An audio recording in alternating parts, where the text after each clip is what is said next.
ये मैं देख रहा हूँ पीछे बैठे हैं 22 और 23 2 दिन हम लोग पटना थे, जो प्रमुख विपक्षी दल के नेताओं की मीटिंग हुई थी, हम लोग की ड्यूटी लगाई गई थी, थे हम लोग वहीं पर। यह अजीत भाई की तरफ से 500 रुपया देकर सम्मानित किया गया। बिहार की धरती से आए हैं, बिहार की धरती से चल के आए हैं, वहीं के प्रमंडल के अध्यक्ष भी है, शिक्षक संघ के आपके बीच में है। एक बार बलिया की धरती पर ताली बजा करके भाई का स्वागत कर दीजिए जोरदार आप लोग। बहुत धन्यवाद, बहुत नमस्कार। गाना हारमोनियम मास्टर बना लेना, हम गा देती सीधे सीधे तक होने कर मतलब ना निकली।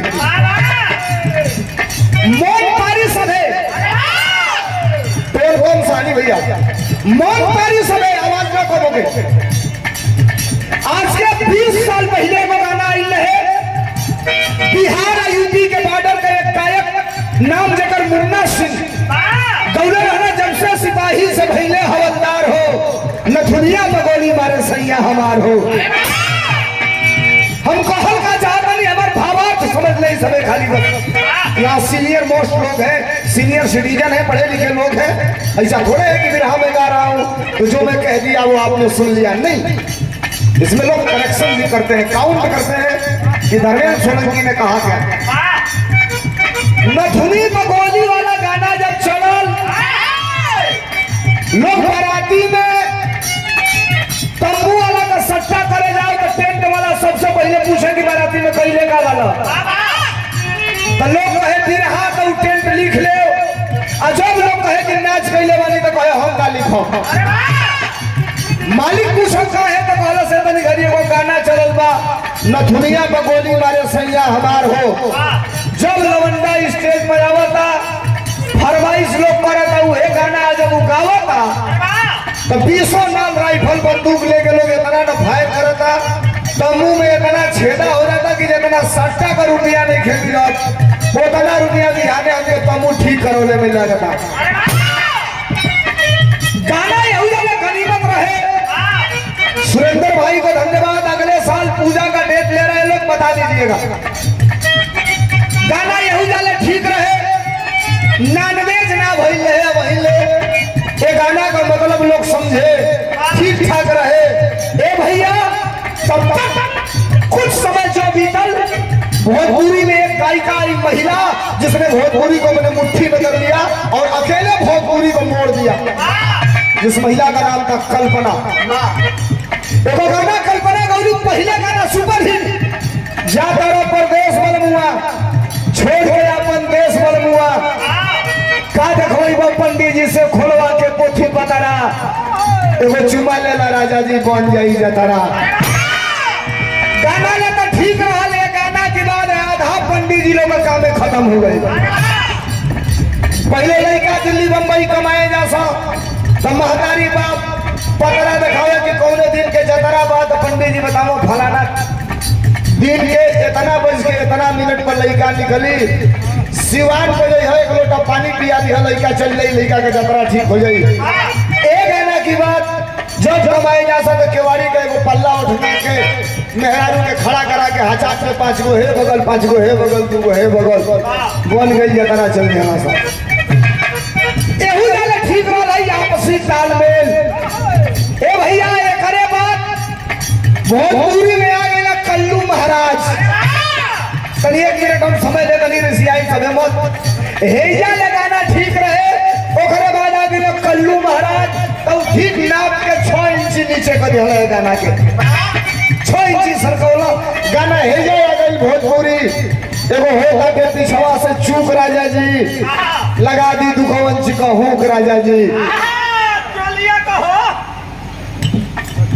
अब का जानी कौना चीज का लगा दे तो कहता वाला वहू के छोड़ दे, वही का गनीमत रहे। वर्तमान समय में 2-3 गो गायक यूपी या बिहार को मिला के भोजपुरी का तीसरी हो गई। लोग कहला भोजपुरी दुनिया का सबसे मिठाऊ भाषा है। एगो गाना आई 1 घंटा में कितना करोड़ लोग देखल, 1 घंटा में। हम खूब प्रयास करेला कि करंट कोनो नया मामला हो के आजेगा दे, यूट्यूब पर देखत देखत 2 दिन 3 दिन लगी तो 1 मिलियन जाई। 1 घंटा में 1 मिलियन गाना रहे। आज भर ढील दो सुपर हिट बहुत भाई सुपर हिट। अच्छा तो यहू ज्यादा गनीमत रहे तो ले वो गायक के वो साधु भाई पैदा हो गए। कहता हम कहा हम कैसे पीछे कहा वाले तो ले वो गौलस पतिया नतिया पटना बा ये से बड़ा हम सुपर हिट हो गए। देहरादून उत्तरांचल की धरती से 100 रुपया देकर सम्मानित किए। यश यादव देहरादून उत्तरांचल की धरती से उत्तराखंड से 100 रुपया देकर के सम्मानित किए। बहुत धन्यवाद। जब भोजपुरी गीत आवेले भैया पतिया नदिया पटना बा जवरा ढोरी चटना बा यही वाले गनीमत रह लियो। ये ना भोजपुरी हो ये भोजपुरी है यही बलिया से लिखाई। सगरी जिंदगिया बेकार हो गई लेगो रोटी खाती बचवन बीमारी हो गई। गावल के भरत शर्मा व्यास लिखल के तारकेश्वर मिश्राही भोजपुरी का सबसे बड़ा नाम। समय आगे बढ़ल उहे नहीं कि लिख देले रहला कि राजा पिया जली गाजा हो खराब हो जाइबो उहो सुपर हिट भइल। गावल के भरत शर्मा व्यास समय आगे बढ़ल उहे नहीं कि लिख देला कह तारीख किन दी नाक का नथुनिया शनिचरे से मुहवा फुलौले वाली धनिया। गावल के भरत शर्मा व्यास उहो गाना सुपर हिट भइल। समय आगे बढ़ल उहे रही लिखना भरत शर्मा गौना चोरी करी ह पपियू चाहे खींची ह ठेला गाड़ी हमके साड़ी चाहे उहो गाना सुपर हिट भइल। समय आगे बढ़ल गायक बदल गई। गायक हो गई ना मदन राय लेखक हो गई ना यही बलिया का तारकेश्वर मिश्राही फेंक दिहला थरिया बलौन गई झरिया पहुँचने की ना उठे हिया में लहरिया पहुँचने की ना उहो गाना सुपर हिट भइल। एक मेरा फेवरेट कलाकार था नाम था रविंद्र कुमार राजू इस दुनिया को छोड़ के स्वर्गवासी हो गया। उहे रही गाना लिखलो दुनिया के घर घर में बाजल खेत बाड़ी बट जाई अंगना दुअरवा पाई पाई बीरना कैसे भाई का सनहिया बाटल जाई बीरना। भोजपुरी आके टिक गई। एक दिन जात रही अब गाले जाता नहीं एक दिन जात रही डीजे वाले के पीछे में फंस गई नहीं। बाराती में दुआर पूजा होत रहे तो लोग डीजे वाला बजावा था कि टोई टोई आटा का लोई कुआ कैले बा अदेवरा खोद खोद के दुखवन ची हमार कुआ कैले बा। कौन ची यही वाले गनीमत नार वाला। एक दिन औरी एगो डीजे वाला बजावा था कि सब ढोढ़ी खाली ढोढ़ी है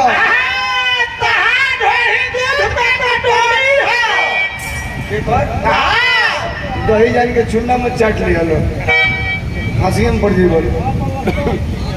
संदीप डीजे भैया की तरफ से 51 रुपया नमस्ते प्रणाम। यही वाले गनीमत मारो ले भैया। मास्टर गाना बजावा था कौन गीत था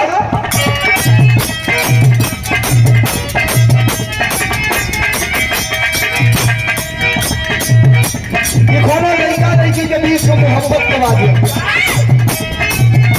मार्केट में चला था बड़ी तेजी से गीत। कौन गीत अरे अल्लाह बात करे कि हमसे बात करे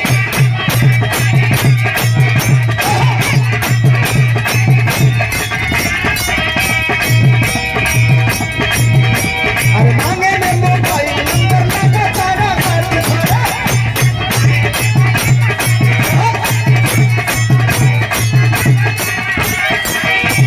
अल्लाह बात करे कि हमसे बात करे मांगे में मोबाइल नंबर लगा तारा बात करे तब नहीं करो पहला तेरी फूला खाई बाकी आके पानी डालू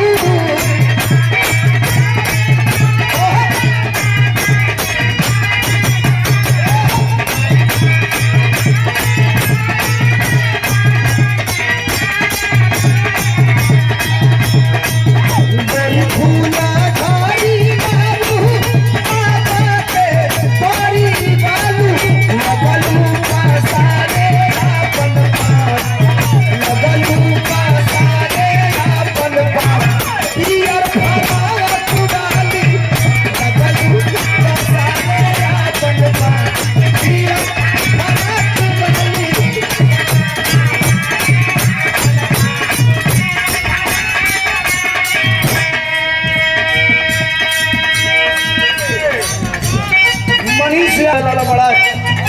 कैले रही नाचे वाला गावे वाला के बीच के बात है। कैसे